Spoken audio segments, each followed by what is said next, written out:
मां ने अपने पुत्र को दिया था। कोई बिरला ही मां होती जो ऐसा उपदेश देती है। जब बालक हुआ मदालशा जी के और वो थोड़ा विवेक, तो छोटी सी बात में जैसे रो देना, तो उन्होंने कहा क्यों रोता है रे? शुद्धो सिरे तात नतेस्ति नामो, बहुत सुंदर है। कृतम हिते कल्पनया धुनैव पंचात्मकम देहमिदं न तेस्ति नैवाश्रुतम रोदसी कश्य हेतो। बेटा, धन्य है ऐसी मां जो अपने बेटे को ऐसा उपदेश करे। नहीं तो कितने ऐसे नौजवान भाई जो सत्संग सुनकर उत्साह में भरकर विषयों का त्याग करके घर गृहस्थी में ही रहकर भजन करना चाहते, पूरा परिवार उनका विरोध करने लगा। कैसा परिवार है? नरकगामी बनाने के लिए उत्साहित हो और अपने बेटे को परम पद में, सबसे ऊंचे पद में बैठने के लिए जब वो तैयारी कर रहा है तो तुम उसे गिरा रहे हो। तुम मां हो, पिता हो, सुहृद हो या दुश्मन हो। जाके प्रिय न राम वैदेही तजिए ताहि कोटि बैरी सम जद्यप परम सनेही। कोई भी हो, भगवत मार्ग मत छोड़ना, बड़े भाग्य से प्राप्त होता है। ये सब माया के पार्षद हैं जो मना करते हैं कि भजन न करो, पाठ न करो, सेवा न करो। देखो, असत क्रियाओं को मना नहीं करते, गंदी क्रियाओं को मना नहीं करते, भगवत क्रियाओं को मना करते। और धन्य है माता मदालशा जिन्होंने कहा क्यों रोता है? तू शुद्धो सिरे तात नतेस्ति नाम। बेटा, तू शुद्ध आत्मा है, तेरा यह कोई नाम नहीं है, शरीर का नाम है। तू कल्पित नाम से युक्त पुकारा जा रहा है, तेरा नाम नहीं है, तेरा यह शरीर नहीं है। इस शरीर पंचभूतों का ढांचा है, तू शरीर नहीं है। ना ये तेरा है ना तू इसका है। बेटा, किस लिए रो रहा है? शुद्धो सिरे तात नेतेस्ति नाम, तेरा नाम नहीं है। कृतम हिते कल्पना युधा नहीं। ये कल्पना है, कल्पना तूने कामनाएं की, उसी की वजह से तू शरीर में फंस गया। तू शरीर नहीं है, पक्की बात। कल एक नवयुवक भाई कह रहे थे कि हमें बड़ा संशय है, आप प्रमाणित कीजिए विज्ञान और अध्यात्म को एक करके।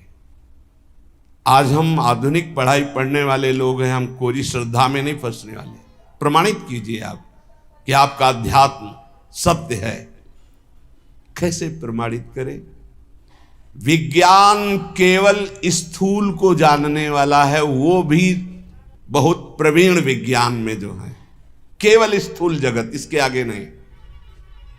स्थूल जगत, स्थूल शरीर सूक्ष्म में प्रवेश ही नहीं है, और अध्यात्म सूक्ष्म के आगे कारण से भी परे है। विज्ञान क्या जानेगा? क्या जानेगा? विज्ञान केवल स्थूल जगत, स्थूल ढांचा, इसी का केवल विज्ञान है और कोई विज्ञान नहीं। हमें बता दीजिएगा। स्थूल जगत, स्थूल ढांचा, इतना ही विज्ञान है। कोई यंत्र तैयार हुआ आज तक विश्व ब्रह्मांड में जो सूक्ष्म शरीर को दिखा सके, जो कारण शरीर का अनुभव करा सके? फिर आत्म तत्व तो ये बहुत ही स्थूल जगत। जैसे कहा जाता है कि चंद्र लोक गए, मिथ्या। एक सीमा है, इसके बाद अंतरिक्ष है, इसके बाद स्वर्गलोक है। स्वर्गलोक में सबसे ऊंचाई पर चंद्रलोक है, जहां सूर्य से भी कई हजार योजन ऊपर, और सूर्य तक पहुंच जाए कोई तो राख के सिवा कुछ नहीं हो सकता। अब वहां कैसे जाना कि चंद्रलोक है? वहां कोई मिला था क्या कि मैं चंद्रलोकवासी हूं? एक सीमा है जहां तक पहुंचा जा सकता है यंत्रों के द्वारा, फिर सिद्धावस्था के द्वारा गति होती, यंत्रों की गति नहीं होती, पांच भौतिक शरीरधारी की गति नहीं हो सकती। वहां सिद्धावस्था सूक्ष्म शरीर देव शरीर से प्रवेश होता है। एक सीमा है जिस सीमा में जाके आप बोल सकते हो, चंद्रलोक बोल सकते हो, कुछ भी बोल सकते हो, वो आपकी कल्पना है। आकाश के ऊपर जो स्वर्ग, महालोक, जनलोक, तपलोक, सत्यलोक, इन लोकों में सिद्धावस्था को प्राप्त महापुरुष पहुंचते हैं। स्थूल, जितना स्थूल यंत्र से स्थूल तक की, जहां स्थूल की सीमा समाप्त, वहां सिद्धावस्था में प्राप्त सूक्ष्म देहधारी महापुरुष जा सकते हैं। स्थूल शरीरधारी आज भी त्रिशंकु लटके हुए हैं बीच में। विज्ञान जितने अस्त्र का निर्माण हो रहा है वो हमारे शास्त्रों में लिखे हुए हैं। कोई भी क्रिया जिसे ऑपरेशन कहा जाता है वो शल्य क्रिया शास्त्रों में लिखी हुई है। शल्य क्रिया क्या बिजली आज बनी है क्या? ये विद्युत प्रवाह तो कब से चला आ रहा है। जहां आपस में जल का घर्षण होता तो आकाश से बिजली नहीं गिरती क्या? तो विज्ञान बनाता कहां से है? हमारे शास्त्रों से ही तो। लेकिन स्थूल मात्र को, सूक्ष्म को नहीं, ना बना पाया है ना बना पाएगा। अरे बोले विज्ञान ने हवाई जहाज बना दिए, तो पेट्रोल वाले बनाए ना, डीजल पेट्रोल ये पढ़ते होंगे ना। ऐसे विमानों का ब्रह्म ऋषियों ने निर्माण किया जिसमें न ड्राइवर की जरूरत है न पेट्रोल डीजल की जरूरत है। ए पुष्पक चलो अयोध्या, चल गया। पुष्पक रुक जाओ, पुष्पक रुक गया। और ऐसे एक विमान नहीं, असंख्यों विमान देवलोक में हैं, पर पहुंच नहीं। कोई ललकारे ना अध्यात्म को। जहां से भौतिकवाद समाप्त होता है वहां से अध्यात्म प्रारंभ होता है। जहां विज्ञान हाथ खड़ा कर देता है वहां से प्रारंभ होता है अध्यात्म। अध्यात्म को कैसे? इसलिए पुत्र तू रो मत, तू शुद्ध आत्मा है। बहुत भी जब आके ज्यादा छाटने लगते ज्ञान विज्ञान ना, तब सीधी बात होती कि 3.5 हाथ के शरीर में रहते हुए कितने साल हो गए तुम्हें? बोले 40 साल। 40 साल में 1 सेकंड भी अपने से मिले हो? कल एक प्रश्न करता कर, हम कोरी श्रद्धा पे विश्वास नहीं करते, जिसको हमने देखा नहीं उसको हम मानते नहीं। तो तुमने अपने को देखा अपने को? अब चुप। मानते हो ना तुम हो? हाँ। कौन हो? पता नहीं। इतने मूर्ख हो कि तुम्हें अपना पता नहीं, तो तुम तत्व को क्या जान जाओगे? भगवान को क्या जान जाओगे? अध्यात्म को क्या जान जाओगे? ये खिलवाड़ नहीं है। अध्यात्म को खिलवाड़ मत समझो। ये जो भगवत मार्ग के पथिक हैं इनको ऐसा मत समझो कि ये सांसारिक रहस्य को ना जानने वाले, ये क्रियाओं के कर्ता ना हो करके बैठ करके मांगते खाते पड़े रहते। नहीं, जहां तुम्हारी सोच नहीं वहां हर समय स्थिति रहती है। जो वास्तविक भगवान के मार्ग में चलते हैं। तुम समझते हो हम बहुत कार्य करने में प्रवीण हैं। 1 घंटा हम बता दें, एक बिंदु पर अपने मन को लगा के दिखाओ। 1 घंटा काम करके दिखाओ जो 24 घंटे किया जाता है। जो संत महात्मा 24 घंटे कार्य करते हैं, तुम 1 घंटा करके दिखाओ। क्या? सर्वस्व भूल करके, देह भाव को भी भूल कर एक मात्र सच्चिदानंद में हाहाकार मचा देगा। मन हाहाकार मचा देगा। हाँ, इसे लगा सकते हो 1 घंटा टीवी चला के हाथ में माला लेके, 1 घंटा देह भाव का विस्मरण करके परमात्मा तत्व में स्थित होना। मजाक समझा जाता है अध्यात्म को, अभी समझा नहीं। शुद्धो सिरे तात न तेस्ते नाम।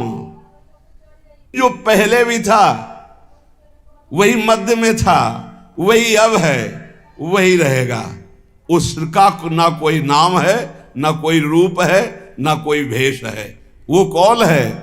बोले शुद्धो सिरे तात न तेस्ते नाम कृतम हिते कल्पन याधुनैव पंचात्मकम देहमिदम न तेस्ति नैवास्य तुम रोदसी कस्य हेतु। बेटा तू क्यों रो रहा है? तो शुद्ध बुद्ध परमात्मा अंश है, परमात्मा स्वरूप है। ये 5 भौतिक देह तेरा नाम नहीं है। ना तू देह है, ना ये तेरा देह है, ना देह का नाम तेरा है। किसके लिए रो रहा है? धन्य है माता ऐसी जो अपने पुत्र को शुद्ध ब्रह्म ज्ञान का उपदेश दिया। नवा भवान रोदिति वै स्वजन्मा शब्दो यमासाद्य महिष सूनुम विकल्पमाना विविधा गुणास्ते गुणाश्च बहुता सकलेन्द्रियेषु। तात तू समझ, ये रोना भी क्रिया तेरे में नहीं हो रही। तू आनंद स्वरूप है, तेरे में रोना कभी हो ही नहीं सकता। राजकुमार, ये तेरे शरीर का संबोधन किया जा रहा है, तेरा नहीं। ये इंद्रियां तेरी नहीं, तू इंद्रियों का नहीं, तो शुद्ध बुद्ध आत्मा है। तेरे में ना गुण है ना अवगुण, तो गुण और अवगुण दोनों से अतीत सच्चिदानंद स्वरूप है। देख, जो इस जगत में दुर्बल हो जाते हैं उन्हीं के ऊपर भूतों की आवेश वृत्ति होती है, दुखों की होती है। तो निर्बल नहीं तो सबल। जब ही चीख चीख के कहते हैं तू भगवान का अंश है, भगवत स्वरूप है, तू सब कुछ कर सकता, हिम्मत कर। जरा सी हार हो गई, जरा सा नुकसान हो गया, बोले आत्महत्या कर लेंगे, आत्महत्या कर लेंगे। तुम समझते हो तुम कौन हो? भगवान का स्वरूप हो, भगवत स्वरूप हो। बेटा, इस जगत में जो दुर्बल बन गया मारा गया, दुर्बल नहीं, कभी परास्त नहीं होना, हारने पर भी परास्त नहीं होना। मैं भगवद अंश हूं। कोटि जन्म लग रगर हमारी, बरौ संभनत रहो कुमारी। करोड़ जन्म तक मैं आराधना करूंगा और अपने इष्ट को प्राप्त करूंगा, मैं परास्त होने वालों में नहीं। ऐसा ये अन्न जल खान पान तेरा नहीं है, प्राणों का पोषण है। धन्य है मां, कैसा सुंदर वेदांत। पांच भौतिक शरीर की पुष्टि होती है इन अन्न जल और भोजन पदार्थों से, तेरी नहीं। तू शुद्ध आत्मा है, तुझे किसी भी पौष्टिकता की जरूरत नहीं। ना आत्मा की वृद्धि होती है ना क्षय होती है, वो एक रस होता है। तू अपने इस देह रूपी चोले को आज ही मरा हुआ मान ले, जीर्ण शीर्ण मान ले, मोह मत कर। शुभाशुभ कर्मों का परिणाम ये देह है, तू नहीं। बिल्कुल अमृतमय बात। यही गंगा किनारे का जीवन था जो मदाल शाह जी का उपदेश है। कोई जीव तेरे पिता के रूप में प्रसिद्ध है, कोई जीव पुत्र के रूप में, कोई जीव तेरी माता के रूप में, कोई जीव स्त्री के रूप में, कोई मेरा कह के अपनाया है, कोई मेरा नहीं ये कह के त्यागा गया, पराया है। बेटा, ये सब नानात्व माया का रूप है, तो शुद्ध परमात्म स्वरूप है। कोई किसी का माता पिता भाई बंधु नहीं, एकमात्र परमात्मा विराजमान है। ये मायाकृत नानात्व है। ये समस्त भोग, यदि तू भोक्ता बनेगा तो दुख भोगेगा, सुख नहीं। जिसे तुम सुख समझते हो ये सुख की छाया है, समझ पड़ती नहीं, यही गिरधर की माया है। दुख भोगेगा अगर भोक्ता बनेगा। ये मूढ़ चित्त मानव उद्धार करने के लिए अपना आया है, पर वो भोगों में फंस के फिर मलिन हो जाता है, सोचता मैं सुख प्राप्ति का उपाय कर रहा हूं। बेटा, जो विद्वान है वो कभी अंतःकरण को मोह से आच्छादित नहीं होने देता, वो कभी भोग जनित सुखों को सुख नहीं मानता, इसलिए कभी दुख नहीं भोगता। बेटा, कभी दुख में नहीं भोगना, तुझे महासुख में निमग्न होना है। बेटा, इस मार्ग में चलने पर काम वेदना पीड़ित करती है। किसी का मुस्कुराना, किसी का रूप प्रदर्शन करना, ये हड्डी और मांस और चमड़े के लेप का प्रदर्शन है। मां बोल रही है मदालसा, किसी का मुस्कुराना, किसी का हाव भाव प्रकट करना, बेटा ये हड्डी के ऊपर लगे हुए मांस और चमड़े की चमक का प्रदर्शन है। तुम जिसे कहते हो बहुत सुंदर है, बहुत बढ़िया नेत्र है, बहुत सुंदर कपोल है, ये मायाकृत रचना है, कुछ नहीं है, मांस का लोथड़ा है, अंग प्रत्यंग ऊपर चमड़ी का लेप है क्या? नरक तुल्य शरीर, नरक तुल्य शरीर, बहुत सुंदर। बेटा तुमने ध्यान दिया, राज परिवार में जन्मे हो, जब सवारी पर चलते हो तो सवारी और होती, तुम और होते हो। ऐसे ही बेटा ये शरीर तुम्हारी सवारी है, ये शरीर और है, तुम और हो। सवारी में बैठा हुआ जैसे ये नहीं मान लेता कि मैं सवारी हूं, ऐसे बेटा इस शरीर में रहते हुए तो कभी मत मान कि मैं शरीर हूं। ये देह दृष्टिगोचर होता है, जो दृष्टिगोचर हो रहा है ये मायाकृत है, इसलिए मूर्खता का त्याग कर। धन्यो सिरे, धन्य है तू, मेरा पुत्र बना है। ब्रह्मबोध संपन्न ये माता है, हर पुत्र को भगवत प्राप्त महात्मा। जब आखिरी पुत्र को राजा ने कहा कि मुझे दे दो, मेरा भी अधिकार है जैसे माता का अधिकार है, से तब उससे कहा कि बेटा मैं तुम्हें परम हित की बात बता रही हूं, प्रतिदिन बिना ब्रह्म ऋषियों को भोजन कराए भोजन मत पाना।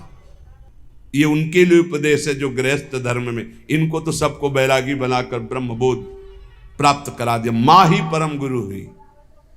बड़ी महिमा है इस मदालसा माता की। धन्य है कोई ऐसी माता होती होंगी जो अपने पुत्र को भगवत प्राप्ति का, कि अब बेटा तुझे किसी और मां की गर्भ में नहीं जाना पड़ेगा। मैं प्रण करती हूं, अपने पति से कहा था मदालसा जी ने, अगर मेरे गर्भ में जो भी जीव आएंगे तो उनको ब्रह्मबोध करा के ही छोड़ूंगी, दोबारा किसी मां के गर्भ में जाए ऐसा नहीं होने दूंगी। जब आखिरी पुत्र को रोक लिया तब उन्होंने कहा बेटा बिना ब्रह्म ऋषियों को भोजन कराए भोजन मत करना। बंधु बांधवों की इच्छाओं को पूर्ण करने की में तत्पर रहना, किसी की जैसे पदार्थ हैं, वस्तुएं हैं, पहले अपने बड़े बुजुर्गों को, बालकों को, सबको देके फिर प्रयोग करें। अपने हृदय में सदैव सबकी भलाई का ध्यान रखना। गृहस्थ धर्म में रहते हुए ये बातें समझ लीजिए। धन्य है वो जिनकी रसोई में कोई अतिथि रोज पाते रहते, संत महात्मा वैष्णव जन। इसीलिए ब्रजवासी जन धन्य है, 2500 संत जो है रोज माँ धुकरी मांगते इनके दरवाजे में। अब तो कलिकाल का समय आ गया तो गांव नगरों में अब वैसी लाभ वृत्ति नहीं रह गई, क्योंकि संत जन धाम और तीर्थों का आश्रय लेके भजन करने लगे। अब भ्रमण करें तो लोग कहते हैं बच्चा चोर है, मार डालते हैं, घेर लेते हैं, लाठियां चलाते हैं। कैसा प्रभाव कलयुग का है। अरे ऐसे घेर के सैकड़ों लोगों ने मिल करके संतों को मारा कि पूछो मत, जैसे कोई जंगली जानवर आ गया हो। अरे भाई यदि तुम्हें लगा कि ये चोर है या ये अमुक है तो तुम्हें बंदी बना लेना चाहिए, कमरे में बंद कर देते, दिन में आप जांच करते। तुम इतने लोग थे, ऐसे कैसे मार दे। तो आजकल भ्रमण का भी समय नहीं रह गया, नहीं तो पहले सब नगर गांवों को सौभाग्य मिलता था। दंडी सन्यासी वैष्णव जन जा जा करके भिक्षान्न पाते, उनकी बुद्धि शुद्ध होती। अब वो भी नहीं, सौभाग्य गृहस्थों को रह गया। कहीं कहीं ऐसा सौभाग्य जो सदैव अपनी रसोई में बने हुए अन्न को गौग्रास निकालता है, पक्षियों के लिए निकालता है, अतिथि को भोजन कराता है, उसकी गृहस्थी पावन हो जाती है, गृहस्थ धर्म उसका पावन हो जाता है। अपने मन में सदैव श्री हरि के नाम का चिंतन करना, उनके ध्यान में रहना, काम क्रोधादि 6 शत्रुओं को गृहस्थी में रहते हुए जीत लेना, और माया का आवरण तुम्हें ढक न पाए इसलिए सावधान रहना। जो धन के लिए धर्म का आश्रय लेता है, धन के लिए धर्म का आश्रय लेता है, उसका धन उसके परिवार की उन्नति कराता है। जो धन अधर्म से कमाता है उसके परिवार का पतन हो जाता है, नाश हो जाता है। धन का प्रयोग सदैव दूसरों के सुख के लिए उतना पर्याप्त है जितना अन्न पेट में चला जाए, वस्त्र और बकाया परिवार की सेवा, राष्ट्र की सेवा, अन्य जनों को जिनको आवश्यक है उनकी सेवा, ये कमाने के लिए भेजे गए हो। ये ज्यादा जमा करने के चक्कर में मत पड़े, नहीं जमा ही रहेगा, वो जमा ही रहेगा, दूसरे ही उसका प्रयोग करेगा। आप तो ना सुकृत कर पाए, सद्व्यय कर पाए और ना उसका भोग कर पाए, व्यर्थ में आपका गया। गांव में तो कई ऐसे मकान खुदाई पर मिलते थे कि दीवार मोटी मोटी होती थी, उनमें कलसे में रुपए रखे मिलते थे। अब बोलो एक एक सिक्का जोड़कर मर गए, ना धर्म किया ना स्वयं भोग किया और जमा ऐसे पड़ा रहा। इसलिए बेटा धर्म का आश्रय लेकर धन कमाना और उस धन का सद्व्यय करना, सत्पुरुषों की सेवा में, सद्व्यवहार में, कभी पराई निंदा मत करना। मदालसा माता के कभी पराई निंदा मत करना। विपत्ति से विपत्ति आ जाए तो भी किसी की निंदा मत करना।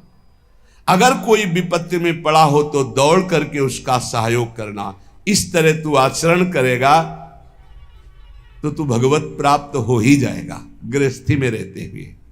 संगः सर्वात्मना त्याज्यः सचेतुम न शक्यते शाश्वत भी सकर्तव्य शताम संगो ही भेषजम कामा सर्वात्मना हेयो हातुम चेच्छक्यते नशः मुमुक्षाम प्रति तत्कार्यम शैव तस्यापि भेषजम। ये दो श्लोक लिख के अंगूठी में बांध दिए थे। जब तुम्हें ज्यादा परेशानी हो तो ये दवा लिखी, इसमें पढ़ लेना ये दो श्लोक। आसक्ति का सब प्रकार से त्याग कर दो। यदि त्याग करने में सामर्थ्य ना हो तो संत पुरुषों का संग करना, क्योंकि संत पुरुषों के संग से सब आसक्तियों का नाश हो जाता है। कामनाओं को सर्वथा छोड़ देना। यदि ना छोड़ पाओ तो मोक्ष की कामना करना। मोक्ष की कामना से सब कामनाओं का अपने आप नाश हो जाता है। और मुमुक्षता, मोक्ष की इच्छा जब जागृत हुई, माया का नाश हो जाता है और वो भगवत प्राप्त हो जाता है। अब मैं मुक्त होना चाहता हूं संसार से। मदालसा जी ने अपने समस्त पुत्रों को भगवत प्राप्ति कराई। जो उपासक भगवत तत्व में स्थित होना चाहता है तो गुरु शुश्रूषणम सत्यम अक्रोधो दानमेव च एतच्चतुष्टयम ब्रह्मन् शिष्टाचारेषु नित्यदा। जैसे शब्द सुने गए और वो हृदय में जाकर हमारी व्याकुलता पैदा कर दें। जैसे आज सुना कि तू देह नहीं, शुद्ध बुद्धात्म तत्व है, हर विकार इससे मिटाया जा सकता है। पर वो टिके कैसे? वो शब्द हमारे अंदर जाकर के टिके कैसे? तो कह रहे ये चार बातें जिनमें हैं तो परमार्थ के शब्द अंदर गूंजने लगते हैं और उसका परिवर्तन कर देते हैं। सबसे पहले संत कृपा होती है, तभी वो शब्द हमको सुनने को मिलते हैं। कभी कभी ऐसा होता है कि पूर्ण भ्रष्ट आदमी के कान में भी जो भगवान के भजन में मगन संत जन है, उनकी जब बातें पड़ती तो जबरदस्ती उनका परिवर्तन कर देती है। उनका पावर जो भजन का है, कृपा का है गुरुजनों के, वो शब्द के साथ जाता है और जीव का परिवर्तन कर देता है। पर उससे आगे बढ़ने के लिए, जैसे देखा गया 4-6 महीने तो ठीक चला, हम फिर फिसल गए।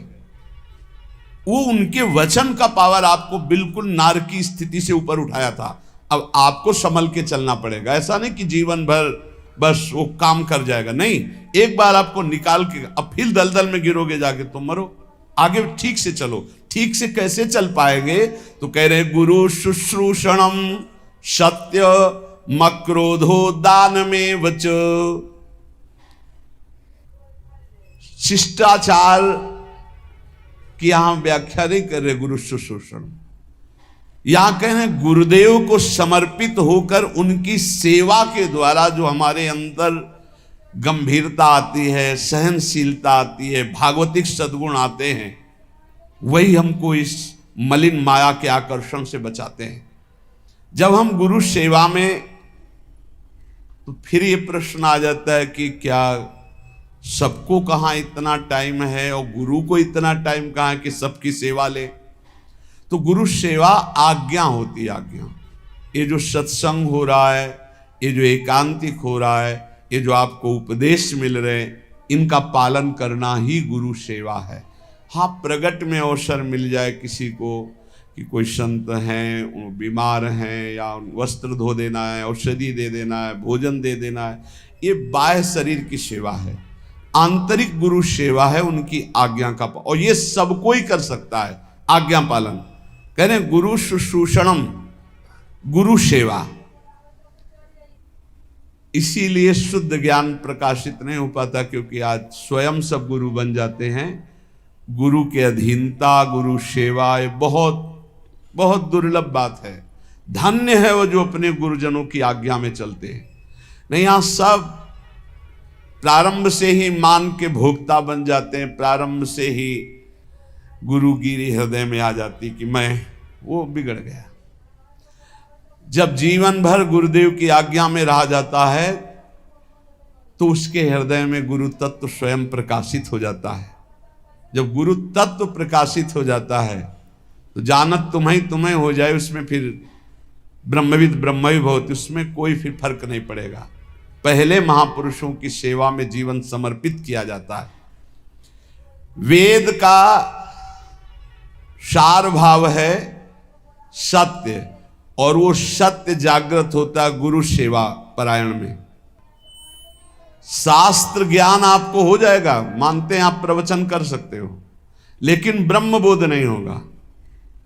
इसलिए वेद स्पष्ट कहता है, नायम आत्मा प्रवचनेन लभ्या न मेधया न बहुना श्रुतेन। ना प्रवचन करने वाले को आत्मबोध होता है, न बहुत सुनने वाले को आत्मबोध होता है, ना बहुत बुद्धिमान को होता है। बोले किसको होता है? बोले आत्मा जिसको वर्ण कर लेती है। आत्मा क्या? गुरुदेव। आत्मा हरिवंश, आचार्य गुरुदेव जिसको कृपा करके वर्ण कर लेते हैं, उसे ब्रह्म बोध हो जाता है। कृपा करके वर्ण, जो उनकी आज्ञा पे चलता है। भगवान श्री राम जी ने कहा कि वही मेरा सेवक है जो मेरे अनुशासन में रहे, मेरी आज्ञा पे रहे, आज्ञा का पालन करे, वही मेरा सेवक है। सेवक वही जो आज्ञा पालन करे।